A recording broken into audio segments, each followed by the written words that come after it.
So 15 months ago we pruned this tree and some of you thought I killed it. In fact, in the comments, there were people who were grieving over the fact that I had slain such a beautiful old willow tree. Well, pollarding does not kill willows, or at least it didn't kill this one. Pollarding is a style of pruning that Cowboy Tree Service did. They had to do that because it had been pollarded 20 years earlier, and once pollarded, always pollarded. But as you can see, even without the leaves, you see all those branches hanging down, those long twigs that willow trees put their leaves on. This tree just exploded with growth. And soon enough, I mean, the time's going to go by when we're going to need to prune it once again, and it won't mind it then either. So this tree looks wimpy. It looks naked. It has no leaves on it. But you can see that the branches are down to within 4 feet of the ground. It didn't take it long to do that because willows grow like crazy. Now let me show you, however, something that has been a pain in my heart for the last 3 months since I noticed it, and it's this. One of these main trunks is rotten. I can't put the treehouse in here. And people had warned me that willow trees are too short-lived to invest in using as the foundation for a nice treehouse. But as it turns out, about 20 years ago, a big branch broke off.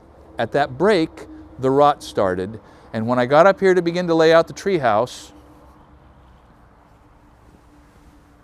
I saw the fungus crawling out of the bark all the way down to this big knob right here, which means the sapwood on the inside of that big limb, I'll call it, is deteriorating.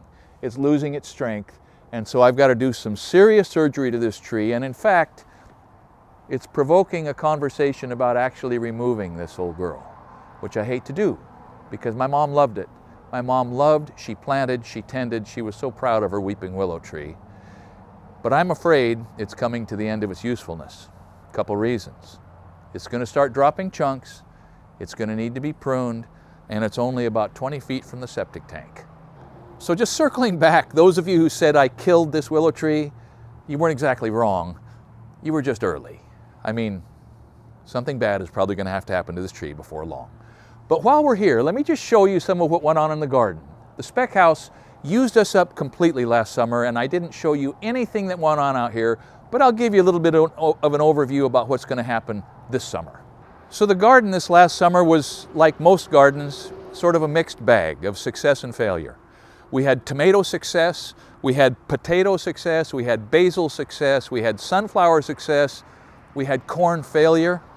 I'm not even planting corn this year. It just didn't add up. I'm not doing it. We got a raspberry patch established. We'll go walk through that. But the experiment that we are trying this winter is I planted a cover crop.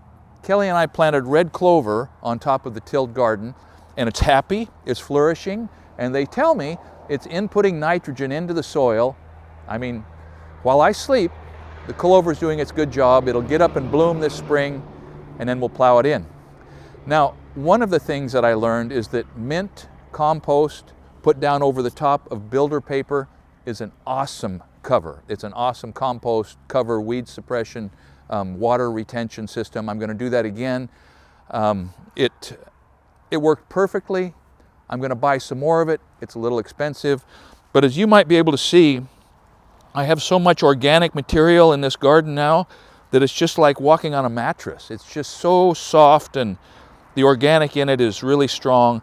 I think with the addition of the nitrogen, I'm going to try to put some potash in there from a big fire I've had out in the field, sprinkle some ashes on here, and I hope to really get this soil amended to where whatever it is that we plant this year just explodes out of the ground. Check out the raspberries. I think we're just about to get raspberry success. It took me a couple of years to get the raspberry starts and get them up and get the canes starting to present, but I think we're just about to begin to have raspberries to put on our vanilla ice cream, and that's good. I dumped a whole bunch of the wood chips that I got from the tree service company that was dumping it out there. I've dumped them on here for a cover. They hold the water in, they suppress the weeds pretty well, but I learned that blueberries don't like the mixed species wood chips. Apparently they only like Douglas fir sawdust, I don't know. So my blueberries have petered out, my raspberries are coming on strong, and I guess sure enough, spring's coming and Kelly and I are starting to feel garden fever, and I hope we can sort of not let our reach exceed our grasp this year like we clearly did last year. So obviously the garden doesn't look like much now. It didn't look that great last summer, but here's a link to a video from a couple summers ago when the garden was really doing its job. Thank you for watching Essential Craftsman, and keep up the good work.